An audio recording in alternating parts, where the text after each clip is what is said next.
భారతరత్న అటల్ బిహారీ వాజ్పేయి గారి నిలువెత్తు విగ్రహానికి ఆవిష్కరింపజేసుకుంటున్నటువంటి ఈ శుభ సందర్భంలో ఆవిష్కరణ కార్యక్రమంలో పాలుపంచుకున్నటువంటి పెద్దలు స్ఫూర్తివంతమైనటువంటి విగ్రహాన్ని ఈ ప్రదేశంలో ఆవిష్కరించుకోవడానికి ప్రధాన కారకులైనటువంటి ఆంధ్రప్రదేశ్ రాష్ట్ర ముఖ్యమంత్రి, ఉమ్మడి ఆంధ్రప్రదేశ్ని కానీ విభజిత ఆంధ్రప్రదేశ్ని కానీ అభివృద్ధి సంక్షేమం రెండు కళ్ళుగా ముందుకు తీసుకువెళుతున్నటువంటి నాయకులు, మనందరి ప్రీతమ ముఖ్యమంత్రి శ్రీ నారా చంద్రబాబు నాయుడు గారికి ఈనాటి ఈ కార్యక్రమానికి విశిష్ట అతిథిగా విచ్చేసినటువంటి మధ్యప్రదేశ్కి 4 పర్యాయాలు ముఖ్యమంత్రిగా పనిచేసి అనితర సాధ్యమైనటువంటి అనేక కార్యక్రమాలకి శ్రీకారం చుట్టి ప్రస్తుతం కేంద్రంలో వ్యవసాయ మరియు రైతు సంక్షేమ శాఖామాత్యునిగా మనందరి ముందు కూడా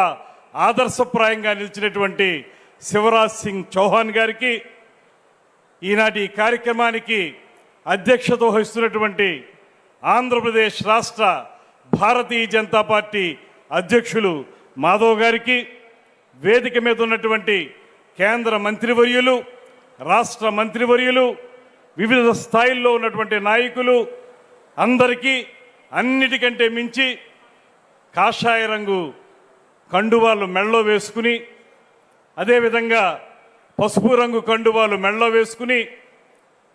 తెలుపు ఎరుపు రంగుల కండువాని మెళ్ళలో వేసుకుని వచ్చినటువంటి భారతీయ జనతా పార్టీ, తెలుగుదేశం, జనసేన పార్టీల నాయకులకి, కార్యకర్తలకి అందరికీ కూడా నమస్సుమాంజలి తెలియజేస్తూ, ముఖ్యంగా ఈ కార్యక్రమంలో పాల్గొనాల్సినటువంటి ఉప ముఖ్యమంత్రి పవన్ కళ్యాణ్ గారు కారణాంతరాల వల్ల రాలేకపోయినా వారి తరపున మీ అందరికీ కూడా ప్రత్యేకమైనటువంటి శుభాభినందనలు తెలియజేస్తా ఉన్నాను. ప్రపంచ రాజకీయ చిత్రపటంలో, ముఖ్యంగా భారతదేశ రాజకీయ చిత్రపటంలో అజాత శత్రువు అనేటువంటి పేరుకి నిలువెత్తు నిదర్శనంగా నిలిచినటువంటి వ్యక్తి ఎవరైనా ఉంటే అది కేవలం అటల్ బిహారీ వాజ్పేయి గారు మాత్రమే అనేటువంటి మాటని ఈ సందర్భంగా మనం గుర్తు చేసుకోవాలి. ఆయన తన జీవితకాలం యావత్తు కూడా విలువలతో కూడినటువంటి రాజకీయాలు, సిద్ధాంతంతో కూడినటువంటి రాజకీయాలు, సిద్ధాంతానికి థియరీకి మాత్రమే పరిమితం కాకుండా ప్రాక్టికాలిటీలోకి దాన్ని సుపరిపాలనగా మార్చినటువంటి మొట్టమొదటి ప్రధానమంత్రి శ్రీ అటల్ బిహారీ వాజ్పేయి గారు అనేటువంటి మాటను కూడా గుర్తు చేసుకోవాలి. అందుకే ఈ దేశంలో ఇవాళ అనేక అభివృద్ధి కార్యక్రమాలకి ఆయన వేసినటువంటి నాంది, ఆయన పలికినటువంటి శ్రీకారం, ఇవన్నీ కూడా ఈ దేశాన్ని ముందుకు తీసుకెళ్ళటానికి ఎంతగానో ఉపయోగపడుతున్నాయనేటువంటి మాటని మనం మనవి చేసుకోవాలి. ఆ రోజు స్వర్ణ చతుర్భుజి కార్యక్రమం కానివ్వండి, అంత్యోదయ కార్యక్రమం కానివ్వండి, మౌలిక సదుపాయాల కల్పన కార్యక్రమం కానివ్వండి, ఇవన్నీ కూడా అటల్ బిహారీ వాజ్పేయి గారు వేసినటువంటి పునాది మించే ఇవాళ మనం అద్భుతమైనటువంటి కట్టడాలని నిర్మించుకుంటున్నాం. నరేంద్ర మోడీ గారి నాయకత్వంలో పైన, ముఖ్యమంత్రి చంద్రబాబు నాయుడు గారి నాయకత్వంలో ఇక్కడ అనేటువంటి మాటని ఈ సందర్భంగా మనవి చేస్తున్నాను. చాలా సందర్భాల్లో మనకు అనిపిస్తూ ఉంటుంది, నిబద్ధతతో కూడినటువంటి పరిపాలన అందించాలనేటువంటి మాట విన్నప్పుడు అటల్ బిహారీ వాజ్పేయి గారు చెప్పినటువంటి మాట, good governance is not a slogan, it is our responsibility అనేటువంటి మాట వారు చెప్పారు. ఊరికే పేరుకి మాటకి మనం ఉత్తమమైనటువంటి ప్రభుత్వాన్ని ఇస్తామనేటువంటి మాట కాదు, అది మన బాధ్యతగా మనం తీసుకున్నప్పుడు మాత్రమే దానికి సాకారం అవుతుందనేటువంటి మాట వారు చెప్పారు. ఇవన్నీ ఒక ఎత్తు అయితే, అభివృద్ధి పేరుతోటి జరిగేటువంటి కార్యక్రమాలు, ఆర్థిక పరంగా జరిగేటువంటి కార్యక్రమాల విషయంలో వారు చెప్పిన మాట, ఆర్థికంగా అభివృద్ధి చెందాలి కానీ దాంతోపాటు మౌలిక సదుపాయాలు కావాలి, సంస్కరణలు కావాలి కానీ దానికి మానవీయ కోణం ఉండాలి, హ్యూమన్ ఫేస్ ఉండాలనేటువంటి మాట చెప్పినటువంటి నాయకుడు అటల్ బిహారీ వాజ్పేయి గారు. ఈ రకమైనటువంటి కార్యక్రమాల్లో మనందరికీ తెలుసు, ఒక పర్యాయం 13 రోజులు,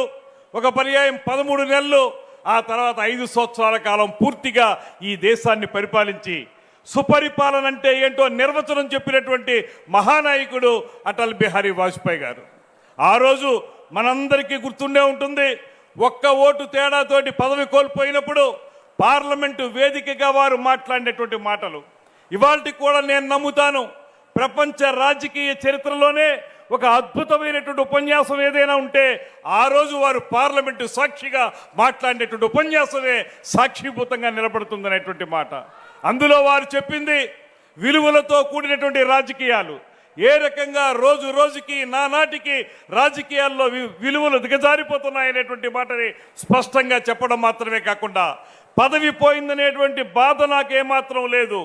కేవలం విలువలు దిగజారిపోతున్నాయనేటువంటి మాట మాత్రమే నేను ఇక్కడ చెప్తున్నా అనేటువంటి విషయం చెప్పి ఇవాళకి కూడా నాకు తెలిసి పార్లమెంటు సాక్షిగా వచ్చినటువంటి అద్భుతమైనటువంటి ఉపన్యాసాల్లో అది అగ్రస్థానంలో నిలబడుతుందనేటువంటి మాటను కూడా ఈ సందర్భంగా మనం గుర్తు చేసుకోవాలి. అటువంటి మహానుభావుడు ప్రపంచానికి ఒక దిక్సూచిగా నిలబడినటువంటి వ్యక్తి, విదేశాంగ శాఖ మంత్రిగా భారతదేశం యొక్క గొప్పదనాన్ని ప్రపంచం నలుమూలలా తెలియజేసినటువంటి వ్యక్తి. ఎక్కడైనా బయట మాట్లాడవలసి వచ్చినప్పుడు ఎక్కడా కూడా ప్రతిపక్షం స్వపక్షం అనేటువంటి మాట లేకుండా భారతదేశం యొక్క గొప్పదనాన్ని మాత్రమే, భారతదేశంలో ఉన్నటువంటి నాయకులు వారు ప్రతిపక్ష నాయకుల స్వపక్ష నాయకులు అనేటువంటి మాట పక్కన పెట్టి వారందరి గౌరవాన్ని నిలబడడానికి నిరంతరం కృషి చేసినటువంటి నాయకుడు అటల్ బిహారీ వాజ్పేయి గారు. అటువంటి మహానుభావుడి యొక్క 100వ జయంతోత్సవం సందర్భంగా ఈరోజు కీలకమైనటువంటి మన అమరావతిలో రైతులందరూ కూడా ఇక్కడ ఉన్నటువంటి ప్రజానికం యావత్తు కూడా కావాలని కోరుకుంటున్నటువంటి అమరావతిలో ముఖ్యమంత్రి గారి మస్తిష్కంలో మెదిలినటువంటి ఒక అద్భుత కళాఖండం అమరావతి. ఈ అమరావతిలో ఇన్ని రకాలుగా అద్భుతమైనటువంటి కార్యక్రమాలను చేపడుతున్నటువంటి నేపథ్యంలో ఇక్కడ ఒక స్ఫూర్తివంతమైనటువంటి నాయకుని యొక్క విగ్రహం ఉండాలనేటువంటి మాట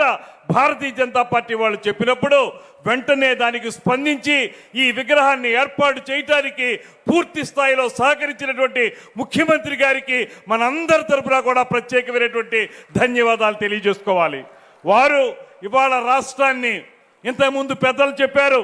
ఈ రాష్ట్రాన్ని 5 సంవత్సరాల పాటు అతలాకుతలం చేసి అప్రజాస్వామిక విధానంలో నియంతృత్వ ధోరణిలో రాష్ట్రంలో ప్రజాస్వామ్యాన్ని కూని చేసినటువంటి ఒక దుర్మార్గపు ప్రభుత్వాన్ని ఇంటికి పంపడానికి దానికి సంబంధించి నాయకత్వం వహించినటువంటి ముఖ్యమంత్రి చంద్రబాబు నాయుడు గారు, ఆయనకి సంపూర్ణంగా సహకరించినటువంటి ఉప ముఖ్యమంత్రి పవన్ కళ్యాణ్ గారు, వీరిద్దరికీ పైనుంచి సహకరిస్తున్నటువంటి నరేంద్ర మోడీ గారు, ఈ ముగ్గురు కలయికలో కూటమి ప్రభుత్వం ఇవాళ ఈ రాష్ట్రంలో అద్భుతమైనటువంటి డబుల్ ఇంజిన్ సర్కార్ ద్వారా అనేక అభివృద్ధి కార్యక్రమాల్ని చేపడుతున్నటువంటి నేపథ్యంలో ఇక్కడ ఏర్పాటు చేసినటువంటి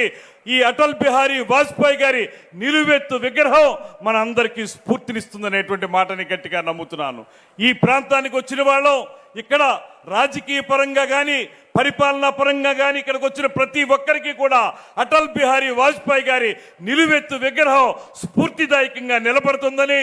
ఆ విగ్రహాన్ని చూసినప్పుడు అటు ఇటు వెళుతూ ఆ విగ్రహాన్ని మనం దృష్టి సారించినప్పుడు మాలాంటి రాజకీయ నాయకులకి ఖచ్చితంగా